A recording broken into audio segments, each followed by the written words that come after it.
sa katotohanan, matapang at may paninindigan, tawagin po natin ang third nominee ng Ipanao Sambayanan Party List, number 18 po, Kag Eric Jeffrey Celis.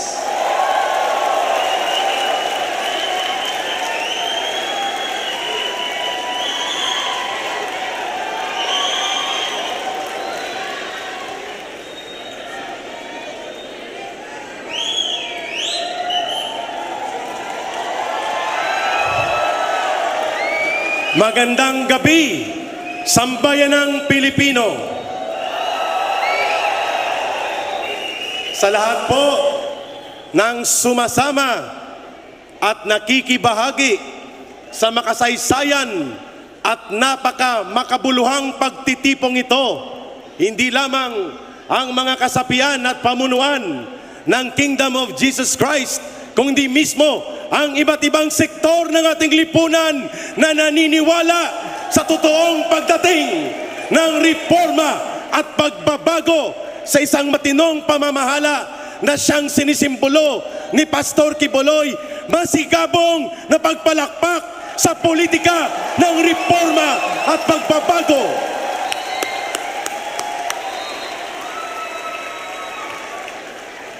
Sabi nila, namimiss daw ninyo ang ating sigaw at pagpapahiwatig ng damdamin sa Liwasang Bonifacio. Sabi ko, ang kaibahan lang ng Liwasang Bonifacio at ng Inares Sports Arena, yun ay open space. Ito ay may bubong, pero rally pa rin ito para po sa totoong agenda ng sambayanang Pilipino. Kaya, namimiss daw ninyo ang panawagan, bayan, bayan, bayan ko. Di patapos ang laban mo. Si Pastor Kibuloy, dadalhin mo sa Senado. Kibuloy, dadalhin mo sa Senado. Bayan, bayan, bayan ko. Bayan, bayan, bayan ko.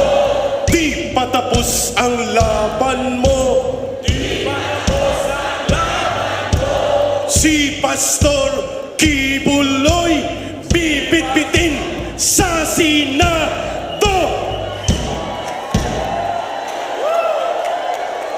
Yan po ang dadagundong ilang buwan na lang mula ngayon, sapagkat iginuguhit ang kasaysayan ngayon.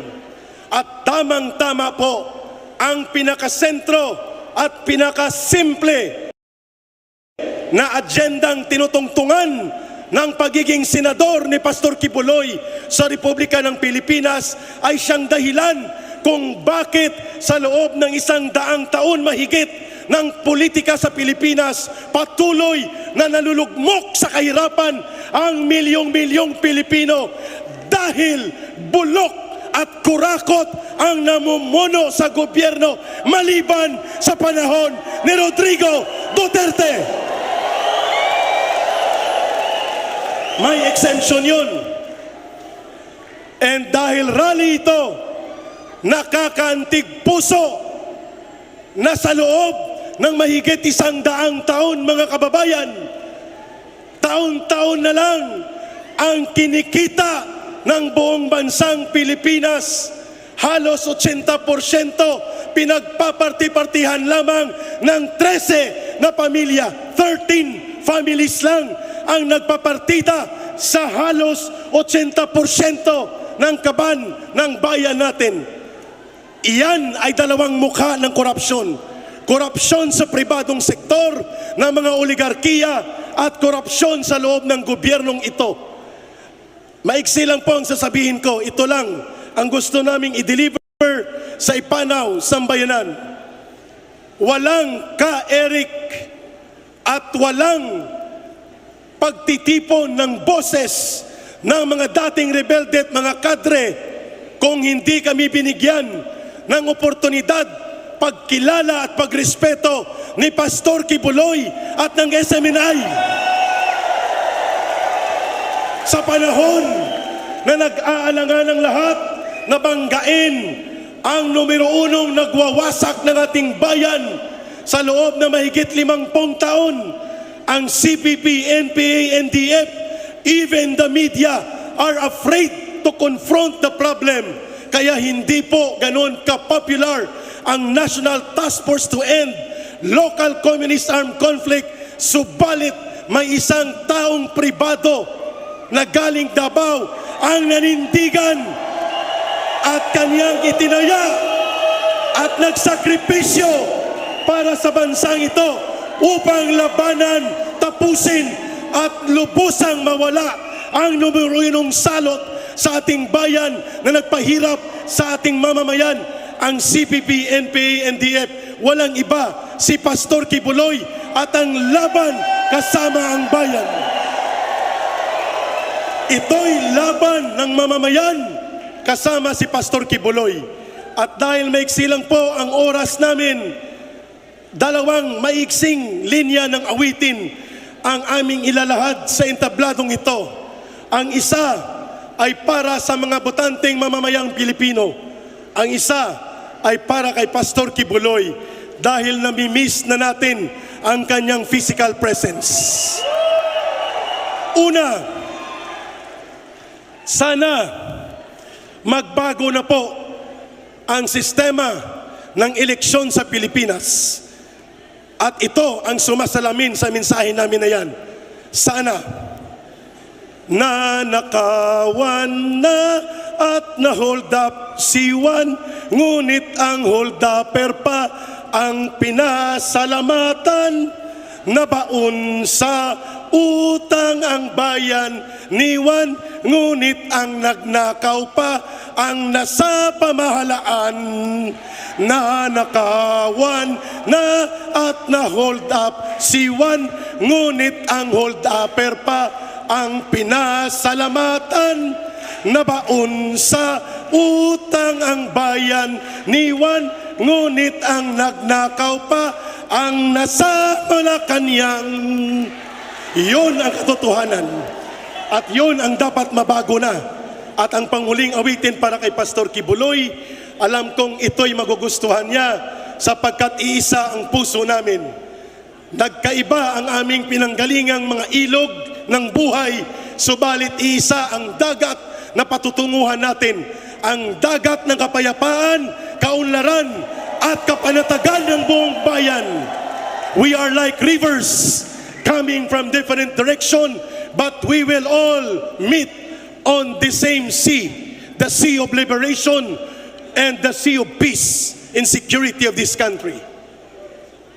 Kung ang gintong palay ay kumakaway, katabi mo ako sa bukid bayan ko.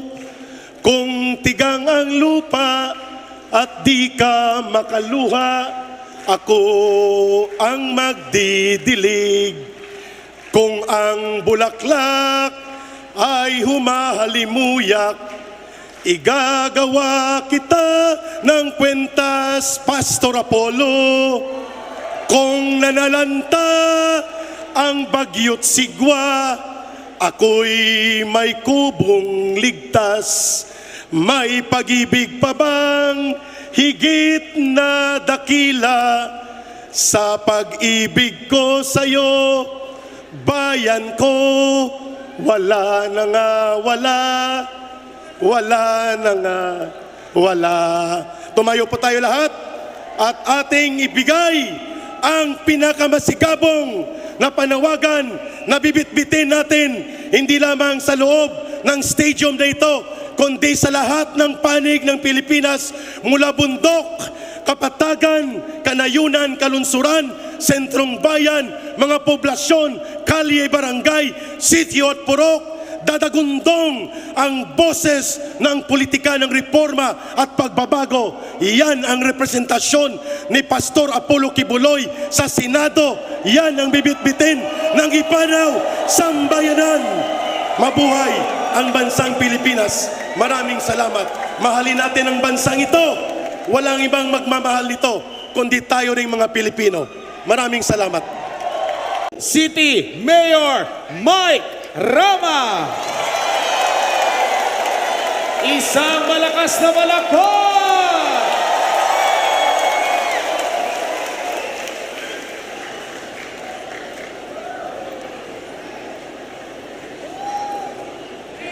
Hello! Hi! Palakpakan, palakpakan. In behalf of PDP Laban, that I am the Vice President for the Visayas. I came all the way from Cebu City to be part itong gathering sa kaibigan ko Matalik. Walang iba, 53 sa Baluta, Kibuloy for Senator. Ano pa ba ang kailangan kong sasabihin? Tried and tested yan si Kibuloy. I have known him, alam na alam ko si Kibuloy, Apollo. I've been mayor and I've been serving the country for 31 years already. 31 years. Naging presidente po ako ng Councilors League sa buong bansa, Vice Mayor's League sa buong bansa. Presidente po ako sa lahat ng mayors, League Cities of the Philippines, and that brought me, nakakilalang-kilala ko kasi nagpunta na noon when I was the mayor in the city of Cebu somewhere 2010. Kaya nga sabi ko sa kasarili ko, sabi kasi ni MJ, Mayor Mike, after last night with Admar and MJ, in-interview ako. Ano masasabihin ko? Wala na ibang sabihin. Kailangan natin si Pastor 53 Kibuloy sa Senado. Tama ba ako? Kailangan nating taong totoo, taong may puso, taong who will convert like all of you. And that is why I want to be counted. I want to be counted itong importanteng gathering. I know I have visited Pastor Apollo Kibuloy and I know he is watching. Tama ba ako? Pastor, hindi man ako pastor, Pastor Apollo Kibuloy, andyan ka, kikinig ka sa amin, nandito po kami. Mahal na mahal namin kayo. Finally, with PDP Laban, our chairman, Mayor President, former Digong Duterte also endorses Kibuloy for Senator, including Vice President Sara Duterte. And last but not the least, all of us, Partido PDP Laban, bring Kibuloy 53 for Senator as part of our group. Maraming salamat, daghang salamat mga Bisaya. May gabi kaninyong tanan, Bisayang dako. God bless! Salamat! Daghang salamat, Mayor Mike Rama. Thank you, sir. Thank you, sir.